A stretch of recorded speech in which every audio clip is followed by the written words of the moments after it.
Started north and central. How? Yeah. Fiercely loyal. The players and the staff are to Zuma West. And then next to me is the legendary. Can I say legendary? I do go by the legend. Hey, everybody. Welcome into the Red Earth Production Studios for this edition of, you know what? It's Baseball 101. I'm sitting in here for Darren Sissel and brought along my cohort from the Hitting Zone podcast, Mitch the Kid Thomas. And because we've been talking about these things, and so just a little background with Baseball 101. You know, when you talk about Baseball 101, what is a 101? It's a basic, it's an entry-level starter instructional class, correct? English 101, Math 101, whatever the case may be. So, and, you know, we talk about these things. What's basic stuff? Because here at Youth Baseball Midwest, our goal, I've always had a goal to help dad coaches. You have to have dad coaches. Anybody that says otherwise really doesn't know what they're talking about. And I know I said that out loud. And I know that people will argue those points and this and that, but everybody at some point is a dad coach. Even the University of Missouri, he's a dad coach because he probably coached his son at some point, I would imagine, or his daughters or whatever. I don't know him, but I know we had Coach Crooks on the Baseball 101, and I know his son plays baseball, and I'm sure he's coached him up. And you know, we're going to be dropping a player spotlight with Craig Ringy from Eureka High School. His dad, head coach at SEMO for quite some time, you know, and so everybody, you know, we kind of get into this method or mood here that, you know, but the problem is we need to help dads when they come into these situations. Do they know enough to set up and develop a practice plan? Do they know enough to develop how to go about helping kids learn how to play the game of baseball? And so that is a focus of ours, dad coaches. The YBM Club up right now. We're on our way. I want to thank all the folks that have signed up for membership so far.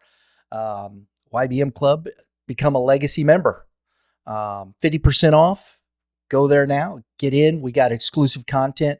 And this guy right here that's going to be talking with me about this, we're developing some opportunities with our dad coaches. And hopefully we'll be doing some clinics and things and working to help dads develop these types of things with practice plans, with opportunities, how we do this, how we help young dads learn how to coach their 8, 9, 10, 11U squads. I think it's important. Don't you, Mitch? Absolutely. I mean, when I look at the front row of your hats right there in front of you, you got two dad coaches of two very important programs in high school, in Fort Zumwalt West and Francis Howell. You have Perkins and you have SISM. So there's dad coaches everywhere. And without dad coaches, you don't have a baseball team to play for, or softball team for that matter. So I was a dad coach. You was a dad coach. I think it's always going to be the misconception of where that kid plays and the parent that, you know, looks at their player as something more than they are, or, you know, wants to play the card of the dad always puts their kid at shortstop. Usually a parent that starts a team should have a good player. And if they don't, that means we have too many travel ball teams and not enough recreational teams, if that's the case. And so that's a whole nother conversation. That may be for Baseball 201 when we get in that. We'll get into the hitting zone there.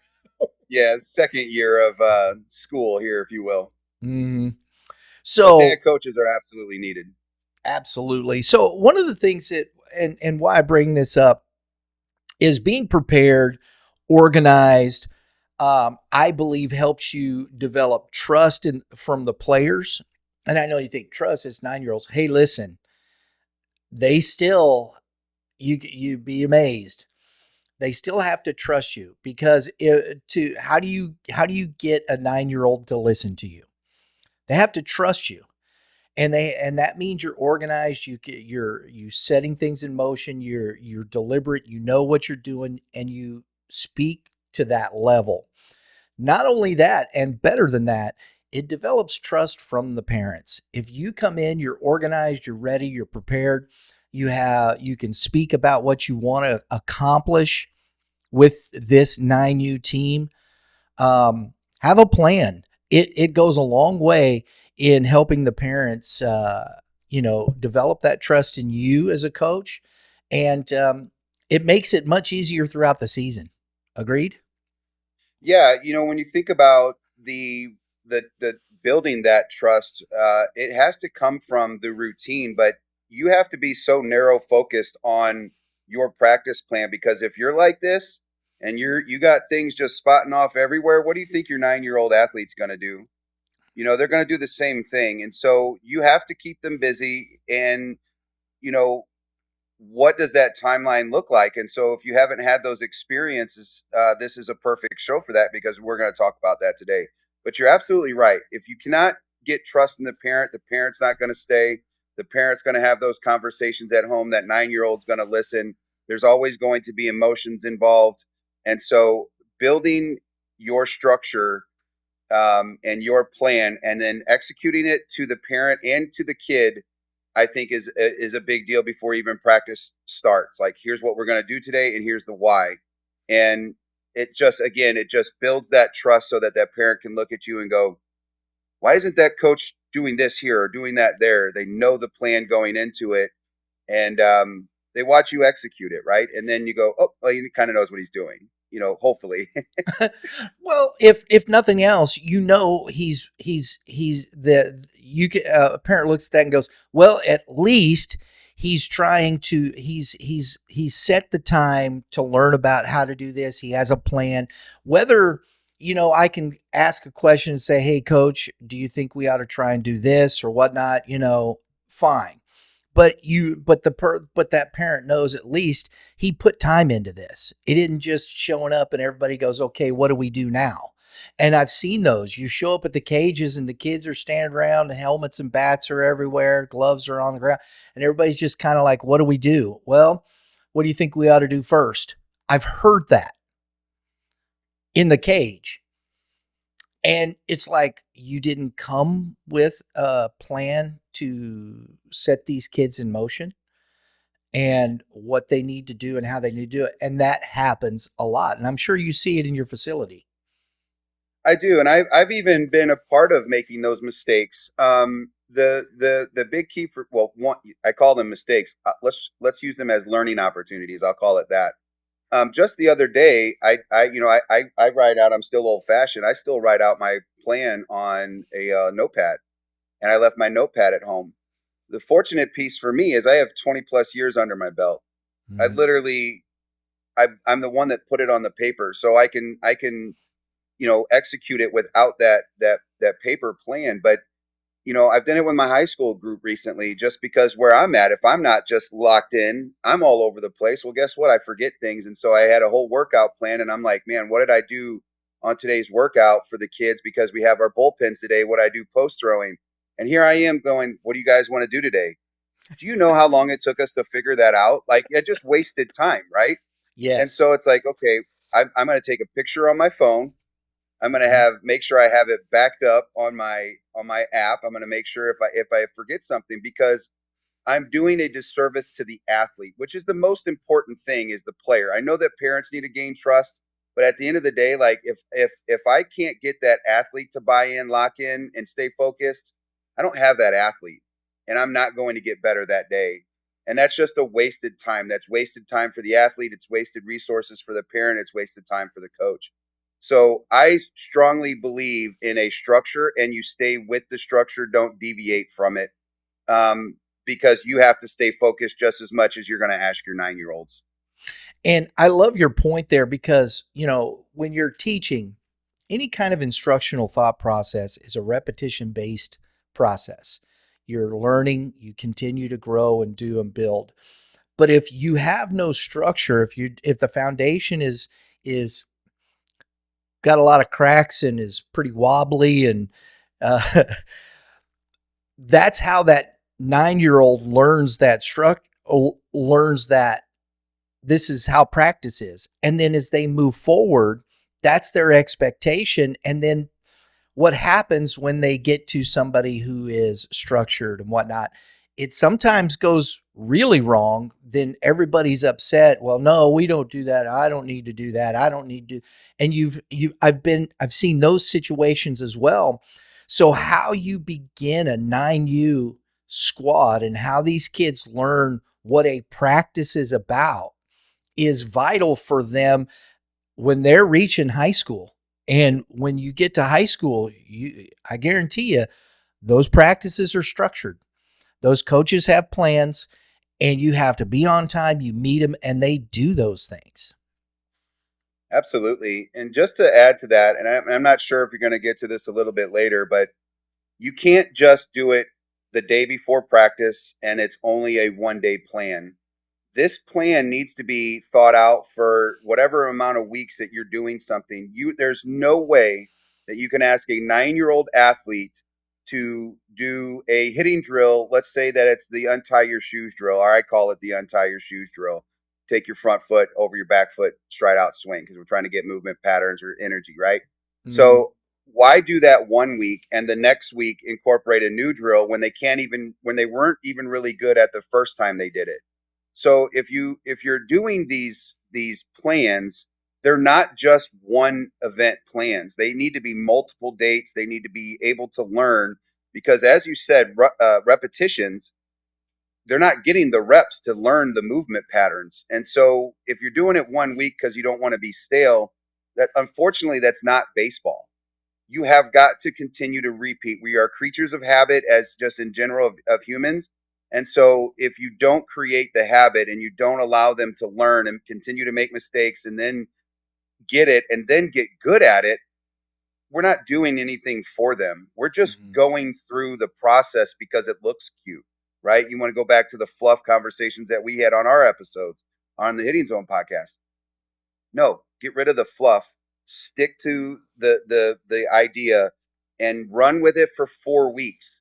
If after 2 weeks or 3 weeks you see no growth, maybe move on from that drill. If you see a drill that's really locked in, you need to mark something on your notebook and go, that's the drill these kids love to do. They have high energy on that drill. Let's stay focused right there. And that's an 8-week drill. You know what I mean? And you can pick and choose. Then after that 8 weeks is up and you're going through your summer, well, you just pick your favorite drills. Everybody knows them because they spent time on them. So the end result becomes a heck of a lot better emotionally for the coaching staff because they're not getting frustrated. The player's not getting frustrated, and the parents aren't frustrated because the coach is yelling at the kid that they can't get it. There's another point to that. I love what you said there. And, and this is the hard part, because nobody wants to deal with parents. But it's their child. And if you've got dads hanging around, and I know sometimes facilities don't always, purport to parents being able to sit and watch a practice. I get it. And it gets cluttered, and there's parents that drop off the kids. Okay, fine. But having conversations with certain dads or even a mom or whatnot, whoever you talk about reps, well, if that, you may be practicing once a week because that's all, there's only so much money that people have. You're renting cages, especially in the wintertime. Then you might even have to rent a field in the summer just to get space to go out and play, right? So when you're doing this, the player has to be able to go home. Mom and dad have to be able to understand what that child is doing to help them continue to replicate it in the proper way. So this isn't just about coaching a child. It's about helping the parent understand what you're trying to accomplish and why you're trying to accomplish it. And you're working to get buy-in. And I know that sounds crazy and people like it, but I think we have to change that narrative a bit because we for so long say, drop your kid off and you don't need to know what we're doing. Yes, you do, because how do you help your athlete during the week when you're not there and then he comes back with all the bad habits because he's not doing the drill properly? I'm And guilty. Right? Right? I've been that way. I think we all have, but we could solve. You're not going to solve everything. There are parents out there that, I'm sorry, we all understand, but it's not the major percentage. Most parents are willing to work and help and be part of a positive situation. We only take the small percentage and we blow that out into proportion, and all we see is the parent going nuts, and that's what gets all the views on TikTok and Instagram and all that. And we're like, oh, parents are crazy. No, that parent's crazy. The other 10 of them are fine. And they're all going, that guy's nuts too. So, we have to kind of settle this back down a little bit and get back to helping parents understand what we're working to accomplish, how we're working to help this young athlete grow as a baseball player, and what you can do to help the situation. Because if you don't have the parents buy-in, you're done anyway. Any level. Right? Any level, except for professional baseball. Yeah. Well, sometimes man, you get that kooky. I've seen it happen. Well, there's a what's his face from Houston, Michael Brantley. His dad was like down behind the dugout, like, telling him how to hit. Next thing you know, he goes out and peppers and hits 2 doubles and a dinger in that game. And he's out there helping for us older folks in St. Louis, Colby Rasmus' dad, right? But you're correct in seeing just like this big picture thing. I used to be that guy. I used to say, like, you got to trust me. That's what you hired me for. All of those things happened when I tried to express what I was doing. Like, you just need to wait till the end of the year to see the end results. Like, but then I got to realizing as you continue to invest in why kids can't execute in games like they can in practice, and you start to think about all these little detailed stuff, right? And it's like, well, who do they go home to? Who do they spend most of their time with? Like you said, 1 practice a week on hitting, 1 practice a week on pitching, and maybe a defensive practice in the wintertime, right? That's what you get. Well, that's what I get to have because I own the facility. So therefore I get to make the rules up. But but not a lot of people get that, right? And you cannot have 2.5-hour practices, 2-hour practices with a 9-year-old team. Like, how much information can you throw at a kid and make it stick, right? It's not healthy. And for me, it's like the 60-minute routine. Let's get them in, get them out, and we just do it a lot, right? We have a lot of practices for an hour. And then when we get into the outside practice, we have the expectation set that those boys can walk out right away. As soon as that time hits, the practice starts, they're going to get loose. They have that expectation because we spent 12 weeks learning how to stretch because we kept it the routine. You know what I mean? And I love this conversation. One, I'm back invested in the 9U baseball. But again, it goes back to our dad coaches, who we need most of at this age group, whether we're recreational or travel ball, need help. Mm-hmm. The parents need help. The player needs help. And so this conversation today on Baseball 101 is about making sure we are helping every single individual out in this process, because this is an influential path in the 9, 10, 11 years old, that if this kid wants to stay in baseball long term or not. Absolutely. So let's get into some nuts and bolts here as we kind of set this up. Number 1 in a practice plan is understanding the importance of warm-ups. And I know that most people, what does that look like? What are you talking about with a 9-year-old? Push-ups, you doing jumping jacks? What do we do? Basic stuff. Well, I always think, and today, and we understand this a little bit more, but and I think you can speak to this as well, Mitch, but basic movement drills, getting the blood flow and getting kids to understand basic movement, athletic movement, what are 3 or 4, maybe 5 warm-up drills that you would suggest within this to get these kids moving? It's very simple for me. Like, I mean, right off the bat, we're going to jog. We're just going to get a couple jogs at the end of the cage and back, and just kind of get that moving, because kids obviously don't know how to run yet, and we mix in everything. That we include dynamic warm-ups, like your little lunge and twist, and you're doing your butt kickers and your high knees. I think everything, the calisthenics that we used to do, 30 years ago, that's how we're getting the blood flow going. Learning how to do karaoke can be frustrating to a coach, but I think they're movements that you actually need to incorporate, because they do help movement patterns, right? Things like A skips, we do. So I'm going to use the A skip as the three. So we do the A walk, the march, and then the skip. And kids don't skip anymore.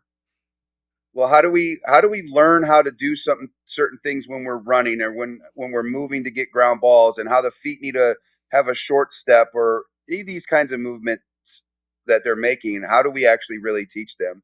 So yeah, sure, the calisthenic stuff, it's normal. The high knees, butt kicks, running, the power skips, power jumps, whatever you want to call them. Jumping in general, that's always great, because we don't jump enough. But I like to give it a little bit of an advanced movement, because at the end of the day, we need to learn them at some point. So why Mm-hmm. don't we just not be great at them right now at 9 years old?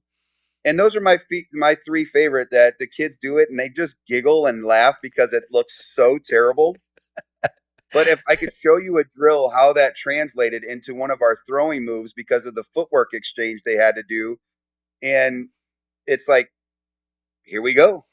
And it works out, right? And so we're not very good at it. I don't care. I'm not getting away from it. Like I said earlier, in week 4, if they cannot do an A skip better than they did in week 1, we'll nix it. But those are my 3 favorites. I love incorporating that. This is 101. So I'll go back to a jog, a nice little lunge twist, and touch your toes. Let's get some static stretching in your hamstrings. There you go. I You like can it. do those at home. It's good on the back too, for an old guy Number like me. number 2 is defining 3 basic throwing drills for your athlete. Um, I always loved the break and throw drill. I think just it's a basic pattern of movement of throwing, learning how, because one of the things that I've always said, and I've said this for a long time, you go out to any tournament and I mean, you get up into the 14U and whatnot, and you watch these kids go out and throw, and you're like, wait a minute, what are you doing? Where's the movement pattern? You go back into, like you said, throwing the step and throw drill. Where did that go to? To get your body in that step, the move, throw, being accurate with your throw, not worrying about developing some long toss just yet, but just learning how to develop throwing accuracy, movement pattern. Talk to us a little bit about that.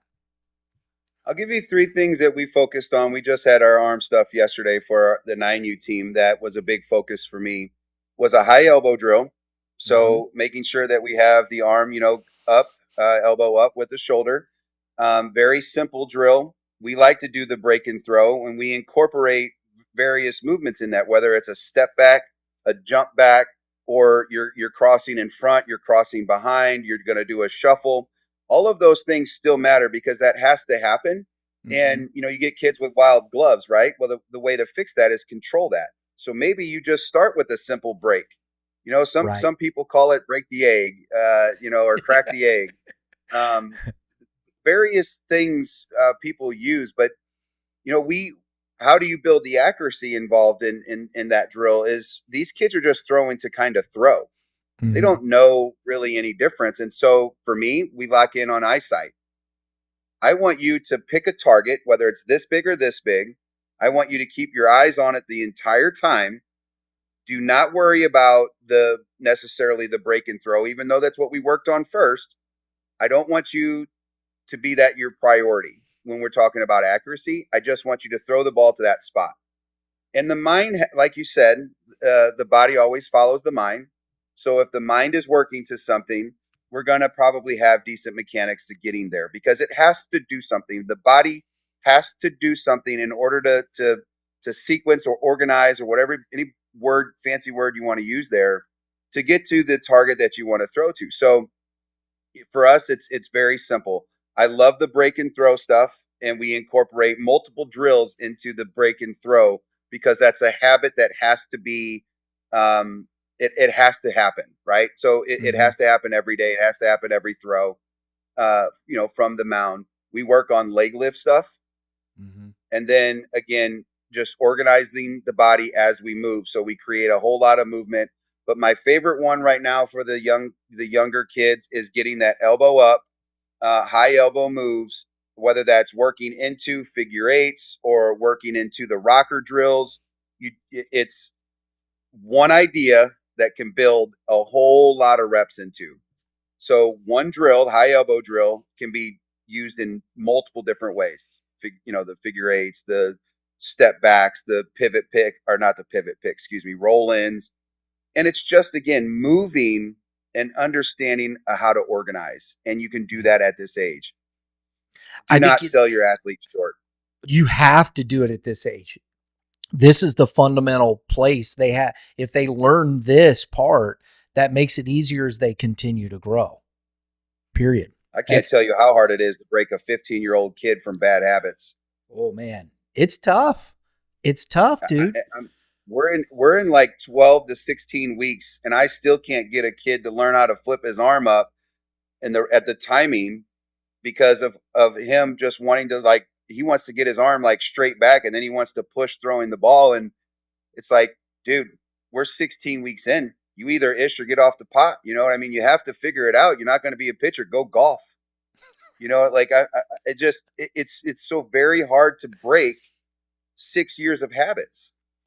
And You know, that's why this is so important at the 9U age. These basic drills. We're going to keep moving. We want to keep this moving here. Go ahead.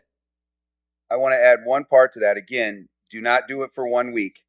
No. It has to be over and over and over. This is your whole winter workout. As you said, not just one plan, but the plan. This is how you set these kids in motion and defining these drills. Define 3 basic fielding drills. Boy, my mouth quit working. Fielding drills. There it is. Simple, right foot, left foot field, right foot, left foot throw, and follow. I don't know that you need 3. You can get into some of the different things like the stationary with the toes up so that you can feel yourself working into the ground balls.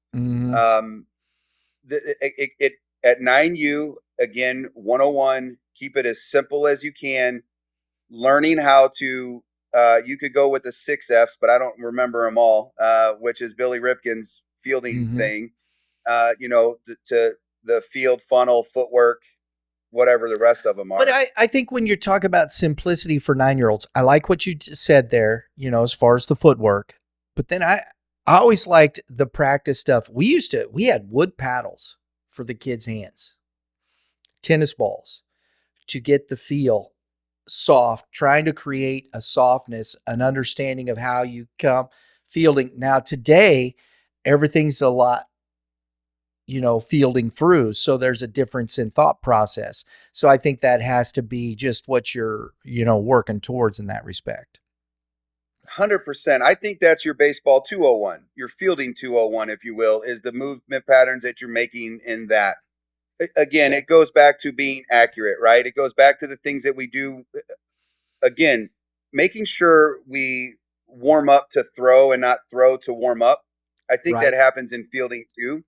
And so I love the drills that you're talking about. Like we do talk to our athletes about fielding with your hands, not at 12 and 6, more of a 1 and 7 if you're a right-handed thrower, and and why we do that. Yes, we have those conversations, but the things that I feel like the funneling or the picking through, we're starting to get into some mechanical stuff.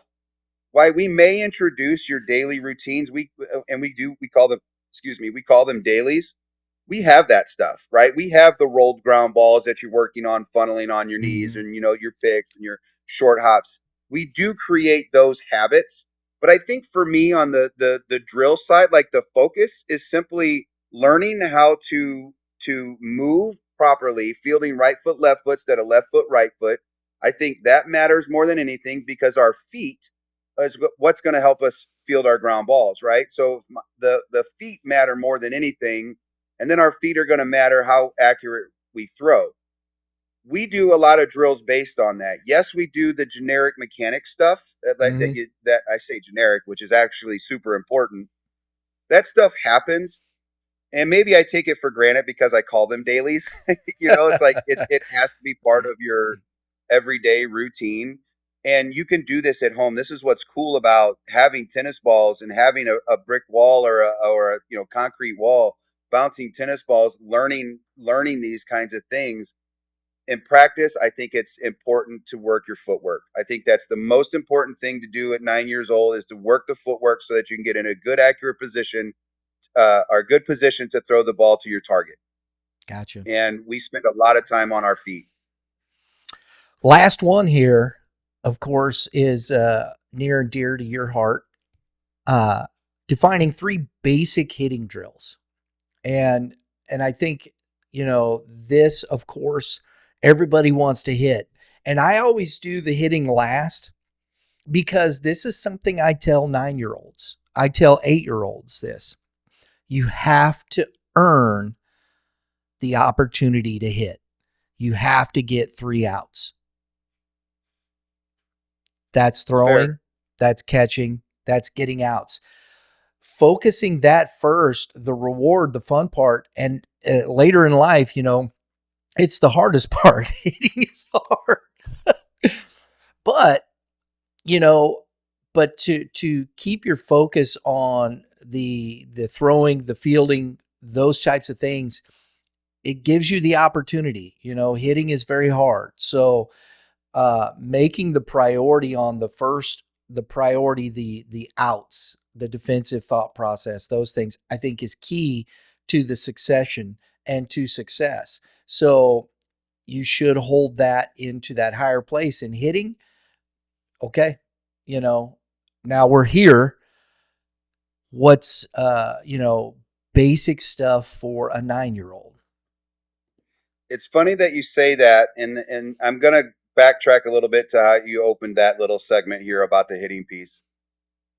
I used to love this when Casey Moore, shout out to those guys, would run his camps. He would always start camp when we would throw. If you cannot play catch and you cannot throw the ball, catch involves throwing and catching, you should not play baseball. It was never about hitting. And I love the fact that you say that you have to earn your right to hit. And I don't think there's enough emphasis on that. And I think when I hear that, I know the why, because it's the only part that is consistent in the game, right? Whether, it's either one pitch or 5 pitches in your at bat, but you're invested in every single pitch at that moment that you're standing in the batter's box. That's why it's more fun. That's why everybody wants to pitch. That's why everybody wants to catch at this age group, because the rest of the game is extremely boring. And I think it is even long term. I love the game, right? But I think the game of baseball is probably one of the most boring of the 4, I guess, big sports, if you will. It's not as boring as NASCAR. But hitting for me, again, it goes back to movement patterns. It goes back to how hard can they swing. And I am trying to create that energy. The calm before the storm is how I use that verbiage to my 9-year-old kids. I call that something very different for my high school kids. It's the violence, right? Like we want to be violent in our swing. 9-year-olds don't really know what that means. And so I'm trying to create that. So I do drills that are simple feet together, stride out and let her rip, tater chip. And then it goes from untying your shoes. It goes to doing walkthroughs and regular swings. And those are my drills. Listen, I'm not doing top hand, bottom hand drills with a 9-year-old. I'm also would highly recommend coaches staying away from trying to instruct during team hitting practice. You cannot spend one time with a kid, because guess what you lose? And you talked about at the top of the show, you start losing trust in everybody else because you focused on the one athlete. Sure, you can give information. Hey, do this, little guy. Fine. And then the next day, next practice, it might be somebody else because they don't get it that day or whatever. But again, it's 4 drills, 3 to 4 drills that you're going to rotate maybe 2 or 3 times and let them swing as much as they can, because it's the most funnest thing to do and the one thing that you lose the most confidence in. So just let them swing. And I will be honest with you. I know you don't like this because you said it before. Swing hard, Casey, hit it kind of thing. I just want to see kids swinging for it at this age. Um, we get so caught up in this thing that everything is, you're told what to do, right? You're told what to do in school. You're told how to do it in school. You're told what to do at home. Baseball is, you're not supposed to be told what to do. You're supposed to figure it out, right? And so if you can't hit the ball, I'm not going to tell you how to hit the ball. You're just not going to hit for me. That's it. Like that you have got to learn how to put the barrel on the baseball. And it is you that has to organize it as the athlete. I know that may sound crazy as to say to a 9-year-old kid, but I tell you, if the kid would stop looking at me and watch the ball out of my hand go into the barrel, eventually he's going to hit it. See the ball, hit the ball. That's, I think, a lot of times. And one of the things to me that you're working to overcome, and why it's so important for these drills and getting these kids' minds focused on watching the baseball, is because they're afraid of it still, because it hurts when they get hit. And it's not a natural act to stand in a box and let somebody throw a hard baseball at you. It's just not. So getting over the intrepidation of, am I going to get hit? Am I going to get hit? Instead, and getting the kids to understand, see the baseball. And then I think one of the best drills, and I incorporated this in, is a tuck and roll. If you get hit in the back, it isn't going to hurt as much. So learning how to get out of the way sometimes. You watch kids, they get hit so many times because nobody's teaching them how to get out of the way. And at 9U, man, you got to teach them to learn how to get out of the way. I know that sounds crazy, but it's true, right? Because nobody wants to get hit. Nobody wants to get hit. And I take pride in this, in that piece. I will tell you, if you are a coach and you're taking Brian's advice, which I highly recommend to do, and learning how to get hit by a pitch, you start with wiffle balls, you move to tennis balls, you move to baseballs, and you can even throw softballs at them. You want to get real crazy, play a little game of dodgeball. But anyways, the thing that I would suggest to coaches is make sure you go to your parents and get their approval. And if they don't approve, do not let them participate in that practice in that moment. Because I will tell you, if I had some coaches get sued and fired from teaching their kids how to get hit by a pitch, which is an important piece to this game. I literally had the reason I brought up the energy of a swing. I have a young person, 9-year-old, who he is afraid of the ball because he got hit in the face. His dad said he's, swings hard, all of these things. Now, he didn't bruise, he didn't get a bloody nose. It's just the fear of, right? So I literally told him, I said, dude, if a ball's coming at your face, just swing at it and hit it as hard and foul as you can, like into the dugout or something. I was being sarcastic. Okay. Sure enough, for whatever reason, the other day, the kids were throwing in between, we were moving to cages, and one of the kids was throwing to each other. They were just having fun, and he tossed the ball right at the kid's face. He literally just took that thing and whack, and he hit it. And he looked over at everybody, and he was like, "Oh my God." I was like, "Dude, that's how easy it is to hit a ball. Yes, let's go." And now, guess what? The kid doesn't have any fear of really trying to take a hack at a ball because he actually knows he can hit everything. And and that is maybe the biggest challenge from 9U to 18U is worrying about balls and strikes. Mm-hmm. Do not worry about balls and strikes. Just go out, and if you see it's a ball that you can hit, rip it. But you got to cheat that thing. If you want to hit it as hard and far as you can, you just want it to go into one spot. And it's not middle, by the way. It is crazy to me how many times kids wait for the ball to get in the air before they even want to make a decision on starting to swing. And I will tell you, find a way, get a tennis racket, do the most weirdest things to get a kid to hit a ball or a ping pong ball, something that's right at their face, and it just get out of the way and they hit it. Like, to me, like, that was gold for me, because that young person realized he could hit anything. Now he swings at everything. Now I got to figure out how to control that part, because you just can't swing at everything. But isn't that how boring a 9U game is? You know what I mean? Like, Sometimes you're waiting for the ball. Is it going to be a strike? And then you're like, crap, it's too late to make the decision to swing. And I'm like, no, just swing at everything. Yeah. I know that's not realistic, you guys. It's however, those are the hurdles. I think it's much easier to tailor that back and mindset once the athlete grows between the ears than it is to learn how to get on time. And I think that's the hardest thing to do in baseball is to learn a good load to make sure that you're on time. You can hear Shane Eames talk about it on our podcast, on the Hitting Zone podcast. If the load is bad, everything else is going to be bad. I love it. Rip I'm and gonna rip, baby. I'm gonna start calling those the Hitting Zone Purple Nuggets. I'll take it. I like that. I need to wear more Absolutely. purple, I guess. If I wear purple, I look like Grimace. So But I'm not wearing purple. Or Barney.